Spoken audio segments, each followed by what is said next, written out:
দেখেন, কালকে তফসিল ঘোষণা হবে এরকমই আমরা জেনেছি, কালকে সন্ধ্যায় হবে। তো তফসিল ঘোষণা হওয়ার মানে নির্বাচনে একটা কিন্তু রোড ম্যাপ দেওয়া, যে আমরা তাহলে আমরা জানতে পারবো কোন দিন নির্বাচন হবে। হুম। এবং সেই দিনটা হবে আজকে থেকে প্রায় 2 মাস পরে, প্রায় 2 মাস পরে, কারণ ডিসেম্বরে হচ্ছে, জানুয়ারি যাবে 1 মাস, আর 1 মাস, 2 মাস, ঠিক 2 মাস আগে তারা তফসিল ঘোষণা করতেছে। তো এই 2 মাসের মধ্যে অনেক কিছু হতে পারে, হুম। এই দেশে অনেক কিছু হতে পারে, এত মানে নিশ্চিত হওয়ার কিছু না। তবে আমি নিজে আশাবাদী যে নির্বাচন হবে, হবে বলে এই কারণে কি, নির্বাচন না করে আসলে ডক্টর ইউনূসের কোনো উপায় নাই। আমি নিজে আশাবাদী নির্বাচন হবে, আমি বারবার বলছি নির্বাচন হবে। কি কারণে বলেছি আমি, নির্বাচন না দিয়ে ডক্টর ইউনূসের আর কোনো উপায় নাই, আপাতত উপায় নাই। কেন আপনি ভাবেন তো, খুব ঠান্ডা মাথায় চিন্তা করেন, উনি অনেক কিছু করেছেন, উনি অনেক কিছু করেছেন, কিন্তু কাজ কি কিছু হয়েছে? উনি যখন দায়িত্ব নিয়েছিলেন সেই সময় থেকে আজকের সময় পর্যন্ত আমি যদি তাকাই, ওই দিনের কি ছিল বাংলাদেশের অবস্থা, আর আজকে আমি কি অবস্থায় আছি, আপনি পজিটিভ কি পেয়েছেন বলেন? পোর্টগুলি বিদেশের কাছে দিয়ে দিচ্ছেন। কেন দিচ্ছেন?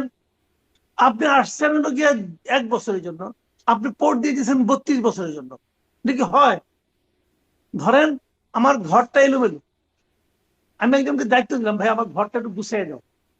সে এসে বললো কি, আপনার এই খাটটা ভালো না, এই খাটটা বিক্রি করে দেবো। সে খাটটা একজনকে দিয়ে দিল। তারপরে সে আমার চেয়ারগুলো সব দিয়ে দিল, যেন এগুলো ভালো চেয়ার না, নতুন চেয়ার আনতে হবে, কাজে এগুলোকে বিদায় করতে হবে। তো সব তো চলে গেল। আমি দিচ্ছি তাকে ঘরটা ঠিকঠাক করার জন্য, সে ঘরের জিনিস লিজ দিচ্ছে। তো এটা তো আপনাকে দায়িত্ব দেওয়া হয় নাই। আপনি ধরেন, আমি একটা উদাহরণ দিয়ে বলি আপনাকে, এই যে ঘটনাটা সে ঘটছে, যে 30 বছরের জন্য একটা, একটা হলো 22 বছরের জন্য এগুলো লিজ দিলেন। এখন যদি আমি মনে করি, আমি যদি দেখি পরে কাজে যে যে এই কাজগুলি ভালো হয় নাই, এই কাজগুলো আমার জন্য ক্ষতিকর হয়েছে, আমি কি চেঞ্জ করতে পারবো? পারবো না তো। এই চুক্তিগুলি এমন ভাবে হয়, যখন আদানির চুক্তি এতদিন হয়ে গেছে, আপনি জানেন এই সরকার দায়িত্ব নেওয়ার পরে প্রথম কার টাকাটা দিছে? প্রথম আদানির টাকাটা দিছে। কেন? আপনি চুক্তিটা ক্যান্সেল করতে পারেন নাই। হুম।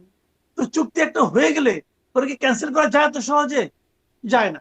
তখন বরং কি করে, যে ঠিক আছে, যা লেনদেন হয়েছে ওই লেনদেন নেওয়ার লোক চলে গেছেন, আমারই দেন। আমি তো মাঝে মাঝে ভাবি যে আদানির যে ওখানে যে কমিশনের টাকাটা কে পাইছে এই এই এই এই 1.5 বছর, এটা মাঝে মাঝে আমি চিন্তা করি। যাও, আমি যা বলছিলাম সেই বিবেচনায় উনি কিন্তু কোনো অগ্রসর হতে পারেন নাই। দেশটা যেখানে ছিল সেখানে আছে, বরং আরো পেছন দিকে গেছে। পেছন দিকে কিভাবে গেছে? আইন শৃঙ্খলা, ভয়ঙ্কর অবস্থা দেশের আইন শৃঙ্খলা। হুম। আপনার রাস্তায় বের হন, কেউ যদি আপনার কাছ থেকে আপনার ব্যাগটা ছিনতাই করে নিয়ে যায়, আপনি কোথাও যে কোনো প্রতিকার পাবেন না। পুলিশ আপনাকে কোনো প্রতিকার দিতে পারবে, পুলিশ কিন্তু আপনাকে সান্ত্বনাও দিতে পারবে না। এটা তবে আগে ছিল না। তো এইগুলি ভাবলে অনেক সমস্যা। কাজেই উনি আর কয়দিন এটাকে হ্যান্ডেল করবেন? উনাকে এখন কিন্তু নির্বাচন দেওয়া ছাড়া কোনো উপায় নাই। এটা হলো 1 নম্বর কথা। সে কারণে আমি মনে করি নির্বাচন হবে, উনি নির্বাচন হওয়ানোর জন্য চেষ্টা করবেন। আর বিপরীত দিকে আর যেটা বলেন আপনি, যে 2 জন উপদেষ্টা পদত্যাগ করেছি, পদত্যাগ কার্যকর হবে কবে?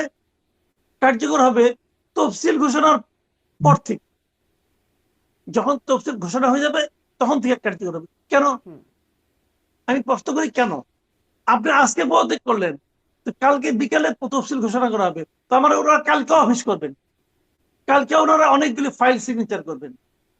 আর বাংলাদেশে ফাইল সিগনেচারের অর্থ তো আমরা জানি মোটামুটি। কেন ভাই? মানে এই ঘটনার মাধ্যমে আপনি কি উদাহরণ তৈরি করলেন সেটা আপনি আমাকে বলেন। আপনি তো একটা এক্সাম্পল ক্রিয়েট করলেন, সেই হুম। এক্সাম্পলটা আমাদের দেশের জন্য কতটুকু ভালো হলো, কতটুকু অনুকরণযোগ্য হলো, এটা আমার বলেন। আমাদের পরবর্তী এই যে বিএনপি, বিএনপি গত 14-15 বছর ধরে একটা কথাই গেলে বলতেছে যে আমরা একটা তত্ত্বাবধায়ক সরকারের অধীনে নির্বাচন চাই। তাহলে সে তত্ত্বাবধায়ক সরকারটা কেমন হবে?